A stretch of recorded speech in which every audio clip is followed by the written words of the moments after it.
அண்மை செய்தி. அமைச்சர் பொன்முடியின் வெறுப்பு பேச்சு தொடர்பாக வழக்கு பதிவு செய்யப்பட்டுள்ளதா என்று கேள்வி எழுப்பப்பட்டிருக்கிறது. தொடர்பான மேலும் விவரங்களை தருவதற்காக செய்தியாளர் கிருஷ்ணமூர்த்தி இணைப்பில் இருக்கிறார். கிருஷ்ணமூர்த்தி, வணக்கம். முழு விவரங்கள். வணக்கம். அமைச்சர் பொன்முடி வெறுப்பு பேச்சு தொடர்பாக வழக்கு பதிவு செய்யப்பட்டுள்ளதா என்று இன்று மாலை 4:45 மணிக்குள்ளாக விளக்கமளிக்க தமிழக டிஜிபிக்கு சென்னை உயர்நீதிமன்ற நீதிபதி ஆனந்த் வெங்கடேஷ் ஒரு உத்தரவை பிறப்பித்திருக்கிறார். அமைச்சர் பொன்முடி சமீபத்தில் நிகழ்ச்சி ஒன்றில் கலந்து கொண்டு பேசும்போது பெண்கள் குறித்தும் சைவ மற்றும் வைணவ மதங்கள் குறித்தும் சர்ச்சைக்குரிய வகையில் கருத்து தெரிவித்திருந்தார். இந்த நிலையில் அவருக்கு எதிரான சொத்து குவிப்பு வழக்கானது சென்னை உயர்நீதிமன்றத்தில் நீதிபதி ஆனந்த் வெங்கடேஷ் முன்பாக இன்று விசாரணைக்காக வந்தது. அப்போது பொன்முடி பேசிய அந்த வீடியோ தொடர்பாக காட்சிகளை நீதிமன்றத்திற்குரிய திரையில் நீதிபதி திரையிட செய்தார். பின்னர் இந்த பேச்சு முழுக்க துரதிருஷ்டவசமானது என்றும் அமைச்சர் பொறுப்பை வகிப்பவர் என்பவர் பொறுப்புடன் பேச வேண்டாமா என்ற ஒரு கேள்வியை நீதிபதி எழுப்பினார்.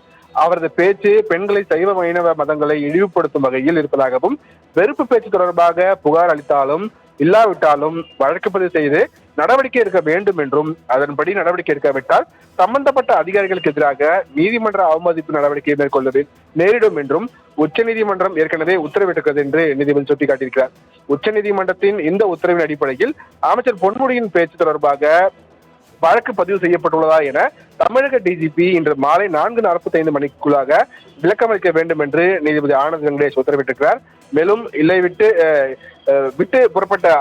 விட்டு புறப்பட்ட அம்பு போல அவருடைய பேச்சு பெருவாரியாக சென்றடைந்து விட்டது என்று குறிப்பிட்ட நீதிபதி மன்னிப்பு கேட்பதால் எந்த ஒரு பயனும் இல்லை என்றும், இந்த விவகாரம் தொடர்பாக எந்த ஒரு நடவடிக்கையும் இதுவரை எடுக்கப்படவில்லை என்றும் நீதிபதி வேதனை தெரிவித்திருக்கிறார்.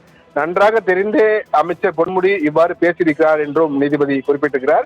அமைச்சர் பொன்முடியின் இந்த பேச்சு வீடியோ இன்னும் சமூக வலைதளங்களில் காணப்படுகின்றன என்று குறிப்பிட்ட நீதிபதி, இதே பேச்சு வேறு ஏதேனும் அல்லது எவரேனும் பேசியிருந்தால் இதற்குள் 50 வழக்குகளாவது பதிவு செய்யப்பட்டிருக்கும் என்றும், யாரும் சட்டத்திற்கு மேலானவர்கள் அல்ல என்றும் நீதிபதி கருத்து தெரிவித்திருக்கிறார். ஊழலை எப்படி சகித்துக் கொள்ள முடியாதோ அதே போல வெறுப்பு பேச்சையும் சகித்துக் கொள்ள முடியாது என்று திட்டவட்டமாக தெரிவித்த நீதிபதி ஆனந்த் வெங்கடேஷ் ஏற்கனவே நடிகை கஸ்தூரி, எச் ராஜா, அண்ணாமலை போன்றோருக்கு எதிராக நீதிமன்ற நடவடிக்கை எடுத்ததையும் சுட்டிக்காட்டியிருக்கிறார். ஏற்கனவே ஒரு வழக்கில் தண்டிக்கப்பட்ட அமைச்சர் பொன்முடியின் தண்டனையும் தீர்ப்பும் உச்சநீதிமன்றத்தால் நிறுத்தி வைக்கப்பட்டுள்ள நிலையில் அதனை தவறாக பயன்படுத்தும் வகையில் அவர் செயல்படுவதாக நீதிபதி சுட்டிக்காட்டியிருக்கிறார்.